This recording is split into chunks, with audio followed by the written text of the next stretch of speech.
mind when you think of the word sales? Pop it out. Cars. Money. Advertising. Ick. Pushy. I'm sorry, say it. Appearance. Come on. Commission. Service. Work. Pushy. Okay, tell me, what is the number one objection you get when talking about Plexus? Money, okay, for products. What about for the business?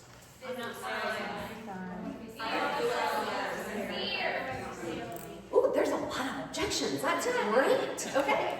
So one of the ones that, and first of all, let me just say this. Objections are your friend because objections give you clues to what the person wants you to help them overcome so that they can move forward in the things that God has for them. Okay? So as you learn, this is just a side note, as you learn that objections are your friend, you will actually, and you can actually develop that skill to help you help people get what they want. Now, the objection that I hear a lot, and I used to hear all the time, was, I don't want to be pushy. I don't want to be salesy. Am I too loud? I get very loud. No. Okay, I don't want to be pushy. Guess why I had that objection?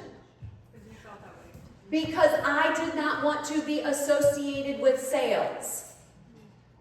I want you to think really hard and get really honest with yourself for a moment. Do you like being a salesperson?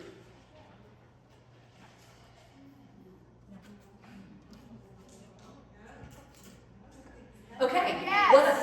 Okay. Some of you do, some of you, but most of the rumbling I heard was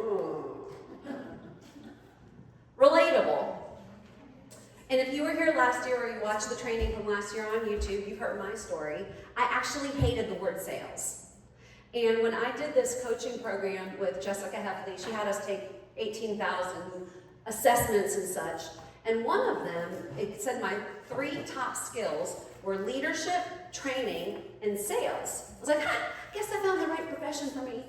And I'm like, she's asking me how I felt about it. And I said, well, I love leadership and I love training. But you know, the word sales, I just really didn't like that. It just didn't sit well with me.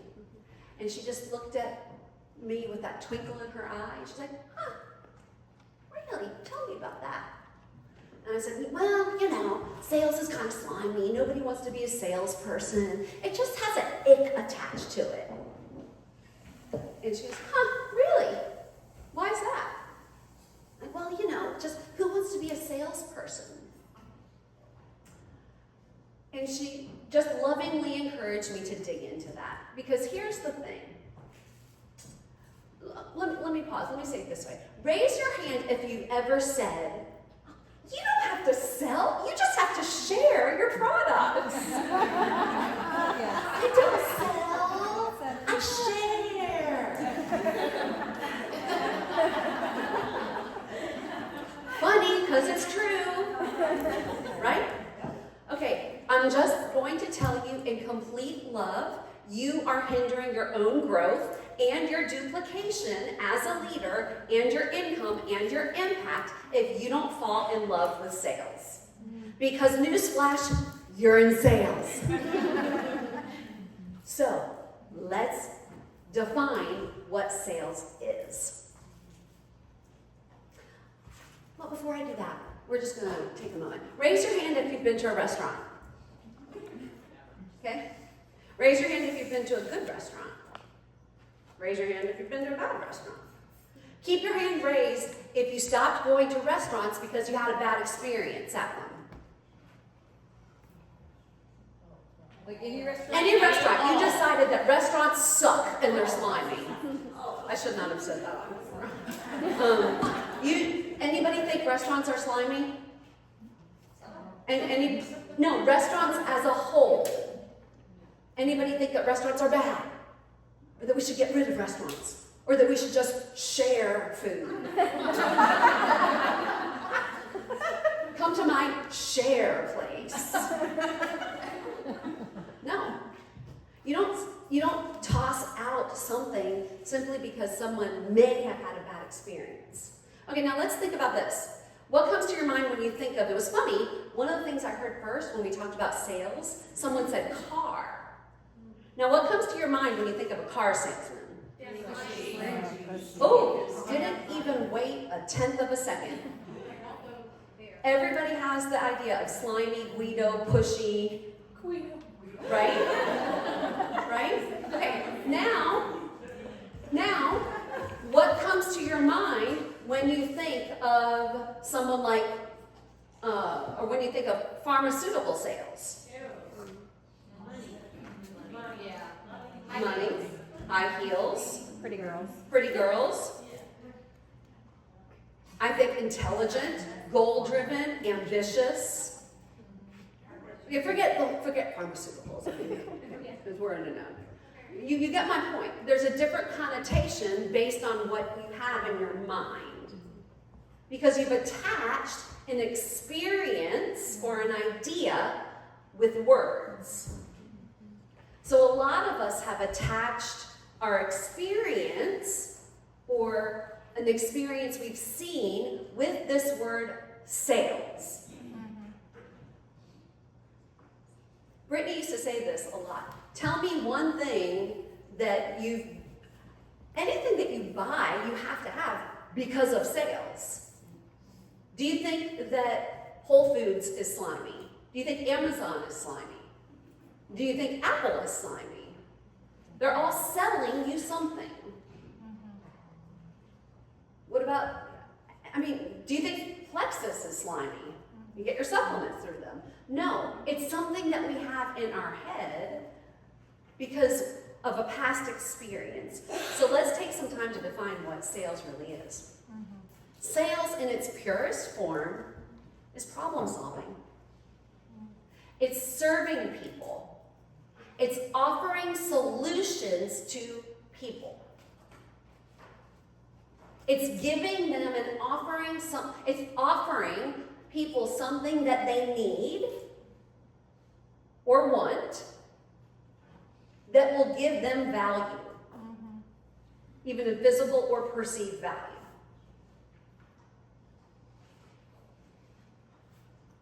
In Plexus, we sell two types of things. We sell life-changing gut health products, and we sell a financial opportunity. Sales is problem solving. I tell my team this all the time. You are a professional problem solver. And you know what's really cool? Sales has nothing to do with you. Sales has nothing to do with you. When sales is done right, sales has everything to do with the other person and the transformation that they want.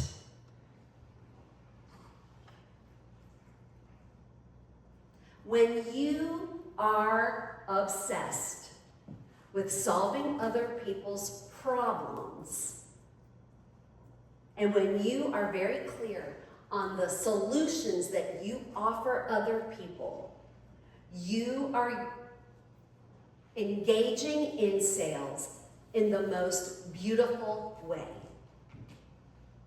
Because you're a professional problem solver.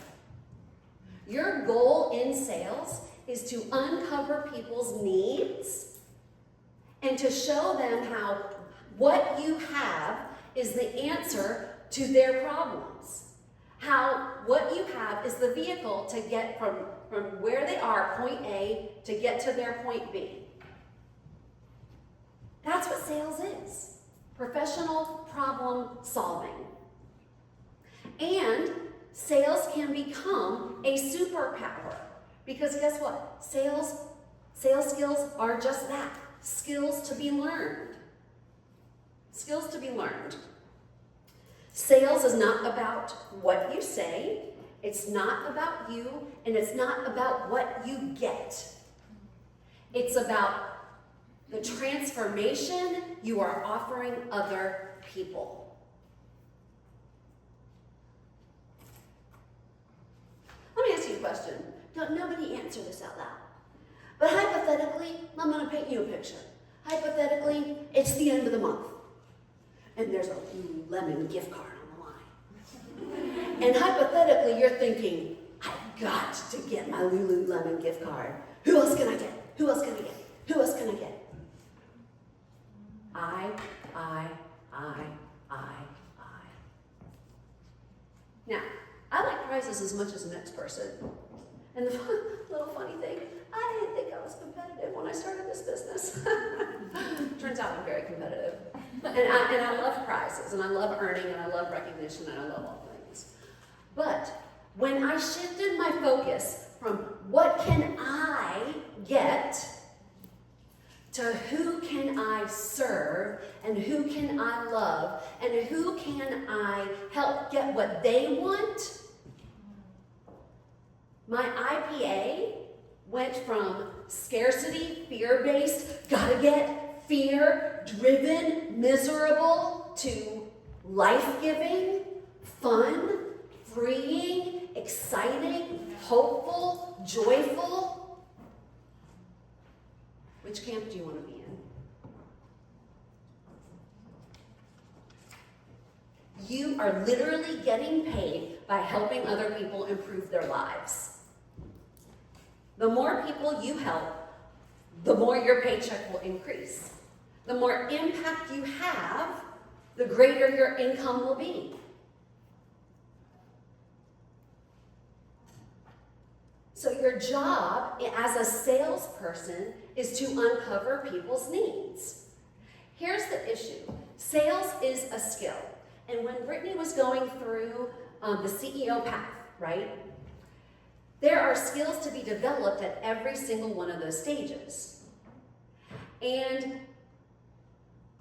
you're going to learn this weekend how to develop sales skills.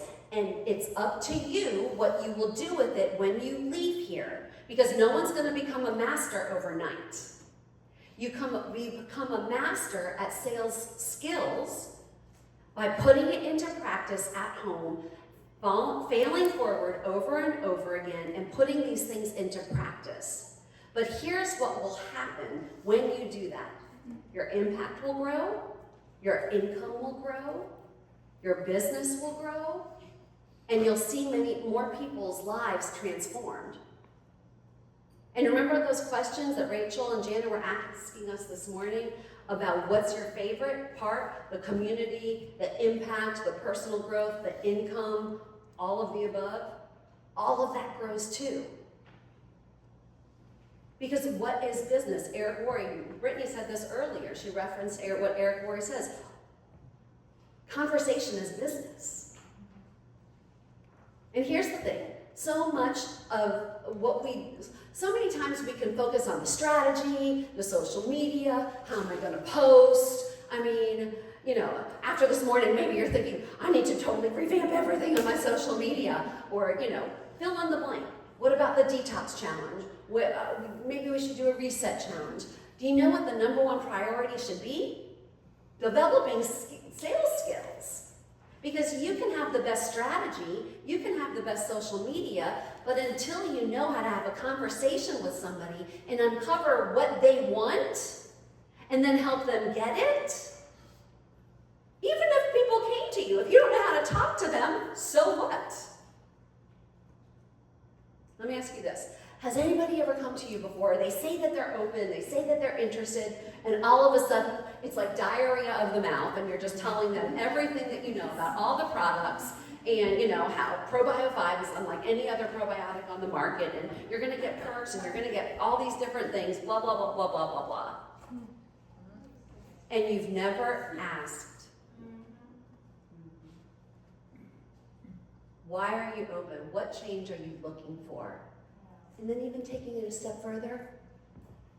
So tell me, why is this important to you? How is this going to change your life? Because here's the thing, people aren't just buying products, they're buying belief. They're buying hope. They're buying change. They're buying transformation. And the person that can infuse people with the most hope is the one that's going to win.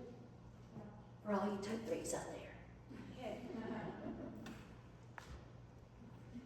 They're buying your hope. They're buying your solutions. That's what you are. You are a professional hope dealer. Really cheesy, but it's true. You are a professional problem solver. What if you woke up and after you measure your energy every day, because we're going to start doing that every day, right? And you think about what you're doing and you say to yourself, I am a professional hope dealer. I am a problem solver. Whose life do I get to change today? Who desperately needs hope? Let me paint you a picture, okay? I was going to say hypothetically, I was a overwhelmed, exhausted, homeschooling mom that deeply wanted to have an impact, not just on her children, but I've always had that sense that I was made for more. Like I've always been a builder. I've always wanted to impact people. I've just always had that innate sense. Like I could never just work in a 9-to-5 job. Like I have to be a part of building something. It has to be about people. It has to be about changing lives. Okay. All I really wanted to do was get in bed and pull the covers over my head. I was exhausted, and then because I love Jesus, it made me feel even more guilty because I didn't want to do it. I was homeschooling my kids and secretly hating it, but was terrified to voice that because I was so exhausted and overwhelmed. I didn't feel good. I wasn't confident. And here I was in leadership at a homeschooling organization. That's how Brittany met me. And she didn't know that I was struggling with my health, and I had been for some time. In fact, for the 8 years previous to that, because when we moved to Savannah, my health tanked. So what she did was because on the outside I looked okay, minus the 10 to 15 pounds I kept losing and gaining all the time, and I was big, puffy, and circles under my eyes. I look back at pictures, and my eyes just were tired. I was tired, and didn't feel comfortable in my own skin. And she called me, and she talked to me, and she asked me what my health goals were and such. And then, and I ignored her, we talked on the phone, and then I would ignore her. And then she would talk to me about products, and then I would say, no, thank you, or I gotta talk to my husband, and would never talk to my husband, et cetera, et cetera. And she continued to follow up with me. And then as I was on the products, and she shared with me, her income and what this business could do for me and what I wanted out of life, I still put her off and I ignored her. The funniest thing about this story to me is that she was intimidated by me, which still to this day makes me laugh. But here's what I want you to hear about that story.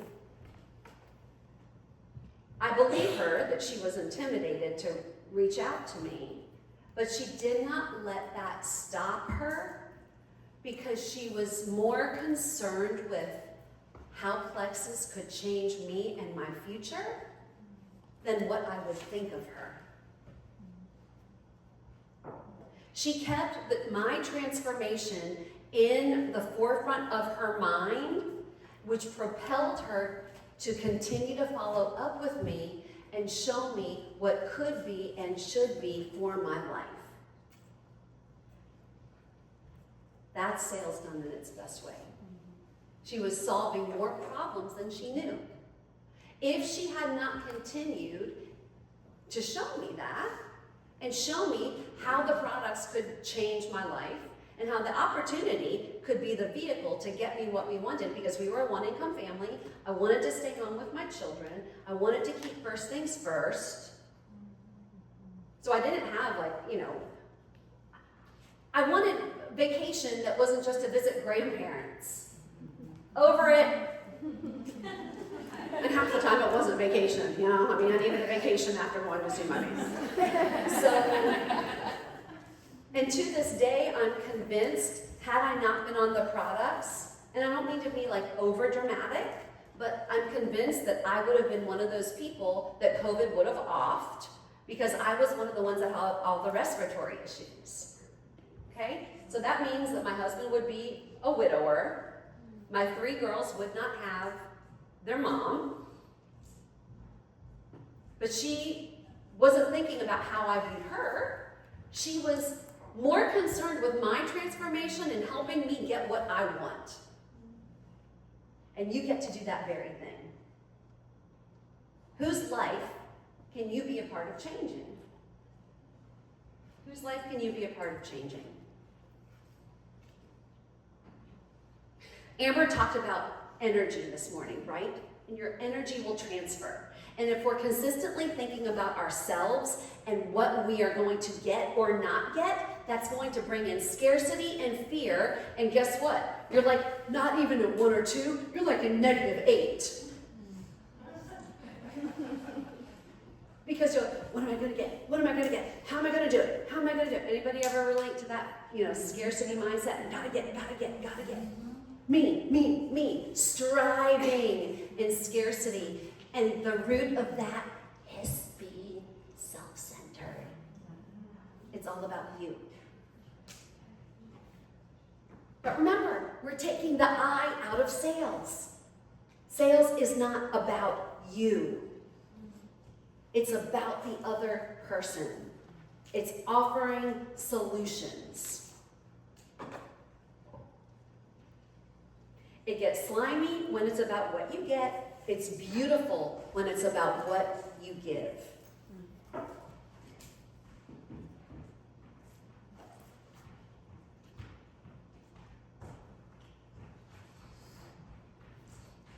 So I said earlier, and Eric Worre said this, that all business is conversations, right? If sales is a skill, you can learn the skill and become a master at it. And we're going to start this weekend. You're going to get great training.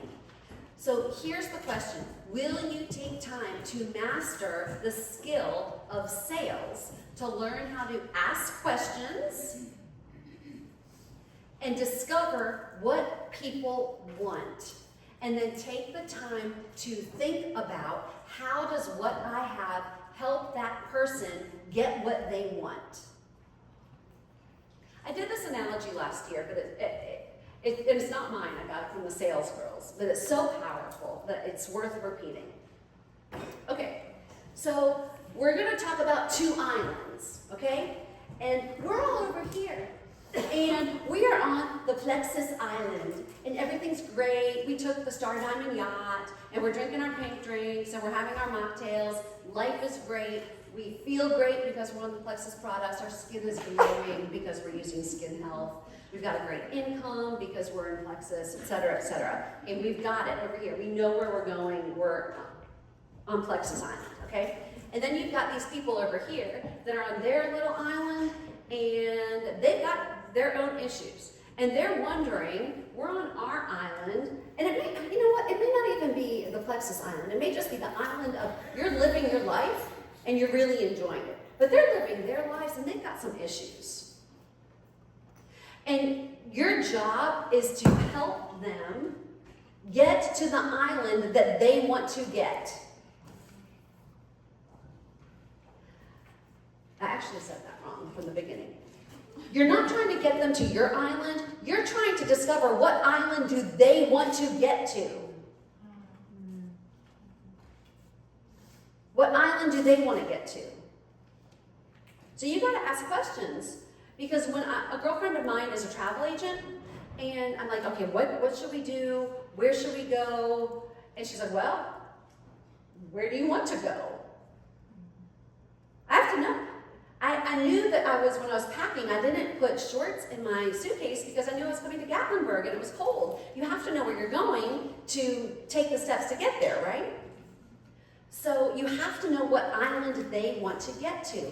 Your job is to help them get to their island by going over the bridge of belief. And the boat that's going to take them there is the Plexus boat. The Star Diamond yacht. It was called that way. But what happens is, when people, your job as a salesperson is to continue to remind them that what you have on your hands is the vehicle to help them get to what they want. And you do that by constantly reminding them of what they want, of their transformation. So it's this beautiful blend of vision casting, reminding people, and helping them get what they want. Again, nothing to do with you.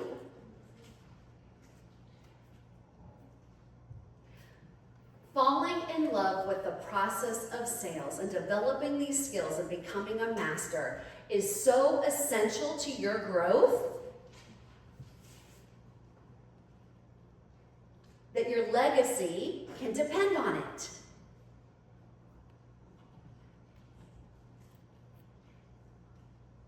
The beauty of network marketing is that anybody can do it, right? Anybody can do network marketing. Sometimes the curse of network marketing is that anybody can do it. But we've all seen the difference of when something is done beautifully and others focused. It truly is beautiful because you're about changing lives and helping other people get what they want. Is that the energy you come to your IPA every single day? Or is it, who am I going to get? Who am I going to get? Who am I going to get? When we become obsessed with helping other people get what they want and get their transformation and enjoy that process and become masters of it, you've unlocked a whole realm of possibilities for you. And I can guarantee you, your energy is going to be at a 4 or a 5. And guess what? The paycheck goes up as well.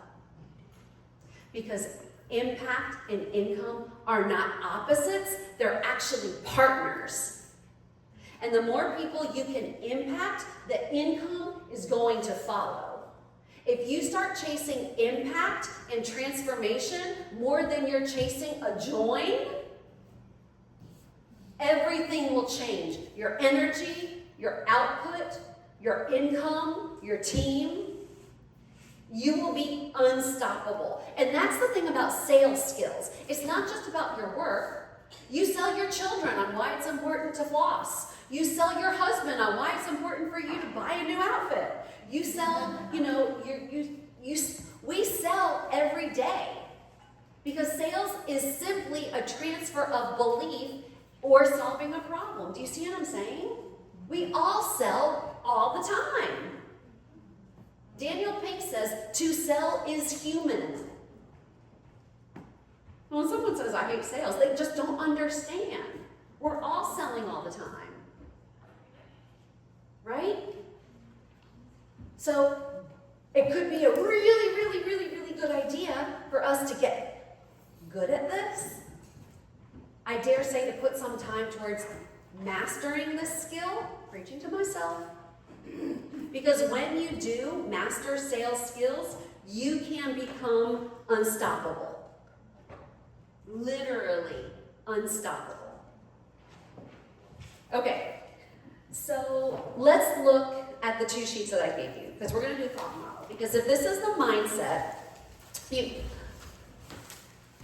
just go to the page where it's the empty one. You can look at the other one because I'm running out of time here. I want you to take a minute and get really honest with yourself.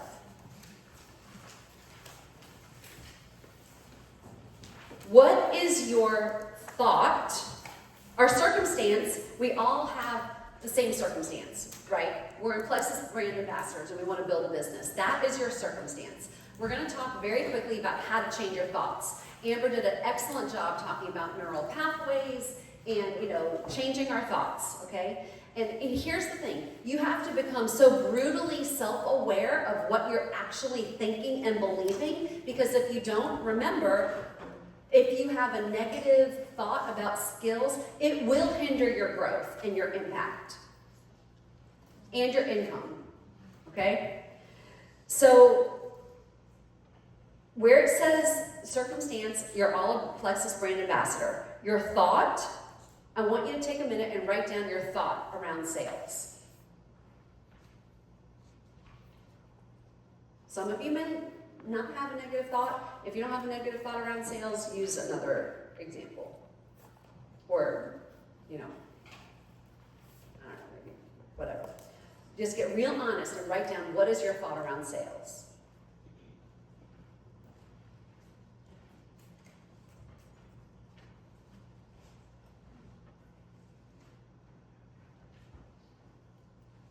And then as you have that thought, I want you to write the feelings that that thought evoked in you.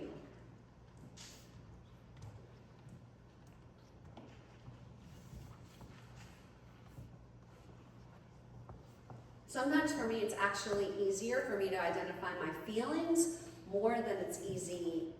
I just can identify my feelings more than my thoughts sometimes. So what are the feelings that it evokes in you?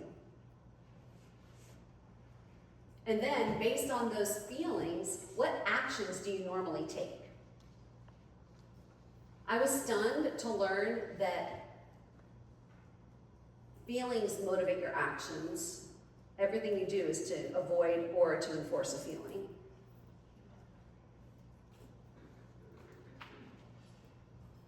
And then think through, what result does that produce? For example, if my thought was, sales is slimy, when I think that thought, I would feel slimy, I would feel gross, I would feel embarrassed, ashamed. I felt embarrassed and ashamed were probably the most prevalent for me. And so guess what? I was not reaching out with boldness about the opportunity. And sometimes about the products. And my results were that I was not growing. My business was not growing. When I started to realize that sales was service, everything changed. So take a minute and go down to the positive section. And it's the same exact circumstance. You're a brand ambassador with Plexus Worldwide, right? What thought do you want to have around sales? Write that down. Sometimes you may want to start with a feeling, like how do you want to feel about sales? You can start there if you need to.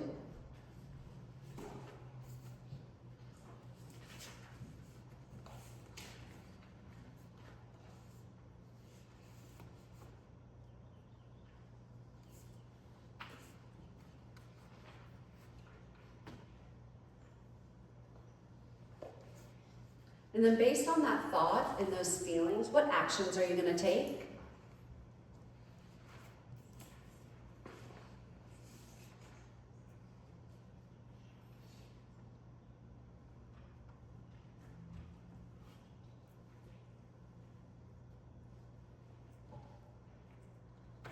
And then what will the results be?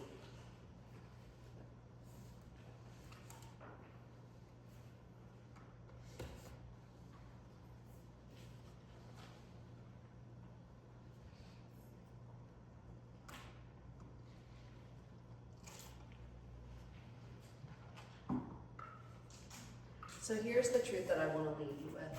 You may need to spend some time thinking through this on your own. And this, you can use this same process, the same thought model process with any circumstance in your life.